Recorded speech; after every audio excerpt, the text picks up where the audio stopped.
이스라엘 민족은 하나님의 은혜로 고통의 땅 애굽에서 이제 빠져나오게 되었습니다. 애굽을 빠져나온 이후에 심각한 문제가 생겼습니다. 문제에 봉착하게 되었습니다.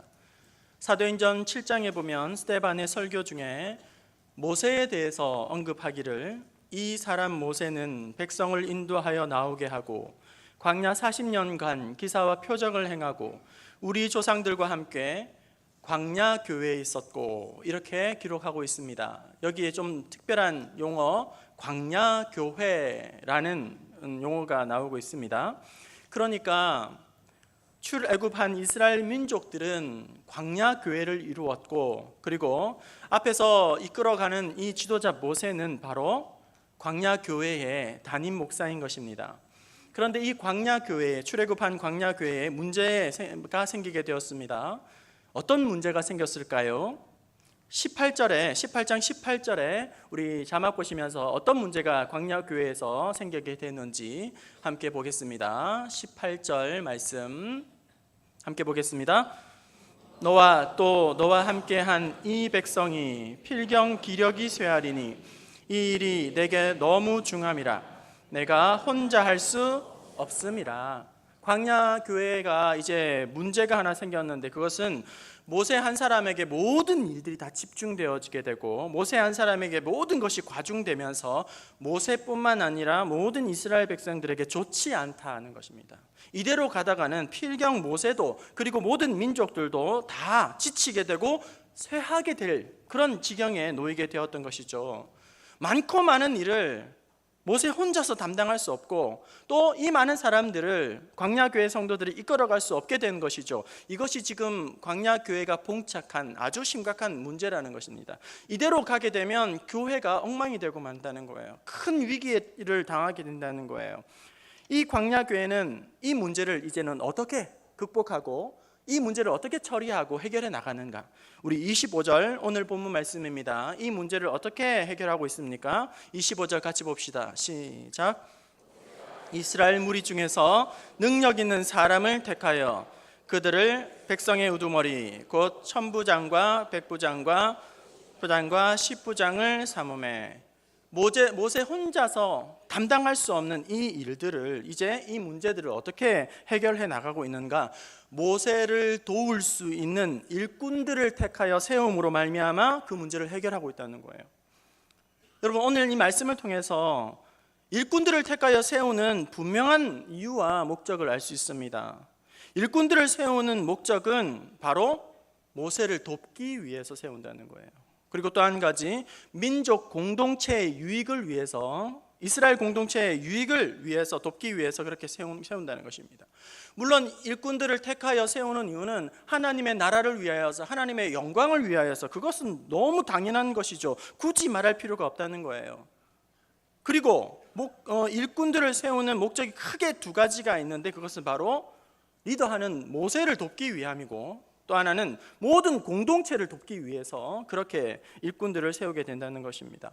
오늘 우리 교회는 임직자를 선출하게 됩니다. 오늘 본문 말씀을 통해서 이 광야교회를 통해서 볼 때에 일꾼들을 택하여 세우게 되는 큰 이유 두 가지는 담임 목사의 목회를 돕기 위해서이고, 또 하나는 교회 공동체의 유익이 되기 위해서라는 것이죠. 여러분, 뒤집어서 생각을 해보게 된다면 담임 목사의 목회를 돕지 못하는 사람은 세워지면 안 되겠다. 그리고 또 교회 공동체에 유익이 되지 않는 사람은 세워지면 안 되겠다 하는 거예요. 담임 목사를 격려하고 지지하고 돕고 섬기고 위로하고 힘이 될 그런 일꾼들이 세워져야지, 반대로 담임 목사를 힘 빠지게 만들고 질리게 만들고 견제하고 감독하고 관리하는 그러한 임직자들이 세워지면 안 되겠다는 것이죠. 그래서 또한 피택하는 그런 임직자를 선출함에 있어서 피택이 된 자신에게만 좋아서는 안 된다는 거예요. 자신에게 유익한 것이 아니라 교회 공동체의 유익을 도모하게 되고 모든 이에게 덕이 되고 유익이 되는 사람들이 일꾼으로 세워져야지만 된다는 겁니다. 그렇게 일꾼을 잘 세우게 되면 교회 공동체가 힘있게 일어나게 되는 거죠. 본인이 잘 되는 것이 아니라 교회 공동체가 살아서 꿈틀거리기 시작하고, 그 사람이 들어가서 사역하게 되면 활력을 불어넣기 시작하고, 전도회에 가면 전도회를 살려내고, 위원회에 가면 위원회를 살려내고, 부서에 가면 부서를 살려내고, 긍정적인 변화를 만들어내는 것. 자기를 높이는 것이 아니라 교회를, 부서를 맡은 그 자리에서 아주 활력을 불어넣는 그런 역할을 가져오게 해야 한다는 것이죠. 반대로 이야기를 하게 된다면, 잘못 세우게 되면 공동체를 허물게 된다는 거예요. 자기는 높아지고 허물게 된다는 거예요. 공동체는 교회를 허물게 된다는 거예요. 분위기를 얼어붙게 만든다는 거예요. 두고 교회를 힘들게 하고 후회하게 만드는, 이렇게 일꾼을 세우는 것이 너무나도 중요하다는 것입니다. 그렇다면 구체적으로 어떤 사람을 우리는 일꾼으로 택하여 세워야 하는가? 오늘 본문 25절에 보시면 모세가 이스라엘의 무리 중에서 능력 있는 사람을 택하여, 이렇게 이야기합니다. 아무나 세울 수가 없어요. 자격이 필요합니다. 일꾼의 자격은 무리 가운데에서 능력 있는 사람을 세우라고 이야기합니다. 여기 능력이 나오죠. 어떤 능력을 이야기하는 것일까요? 어떤 자격을 이야기하는 것일까요? 무엇이 능력입니까? 구체적으로 무엇을 의미하는 것일까요? 능력 있는 사람을 세우라고 하는데, 그 능력 있는 사람이 누구라는 말이죠? 우리가 생각할 때는 다양한 의견이 나올 수 있어요. 하지만 하나님은 뭐라고 이야기하고 있습니까? 18장 21절, 능력 있는 사람에 대한 구체적인 내용이 나오고 있습니다. 18장 21절, 어떤 사람이 하나님 앞에 세움을 받아야 하는, 모임 앞에서 공동체 앞에 세움을 받아 있는 능력 있는 사람인가? 우리 함께 살펴보고 찾아봅시다. 시작. 너는 또 온 백성 가운데에서 능력 있는 사람들, 곧 하나님을 두려워하며 진실하며 불의한 이익을 미워하는 자를 살펴 백성 위에 세워 천부장과 백부장과 50부장과 10부장을 세워. 누구를 세울 것인가? 능력 있는 사람을 세워야 한다. 그 능력은 무엇인가? 우리가 생각할 때는 능력이라고 생각하면 잘난 사람, 똑똑한 사람, 머리 잘 돌아가는 사람, 일머리가 튄 사람, 언변이 좋은 사람, 처세술에 능한 사람, 뭔가 이런 것들을 떠올리게 되지만, 오늘 성경에서 말씀하고 있는 능력 있는 사람, 능력은 무엇인가? 바로 하나님을 두려워하는 것이 능력인 줄로 믿습니다.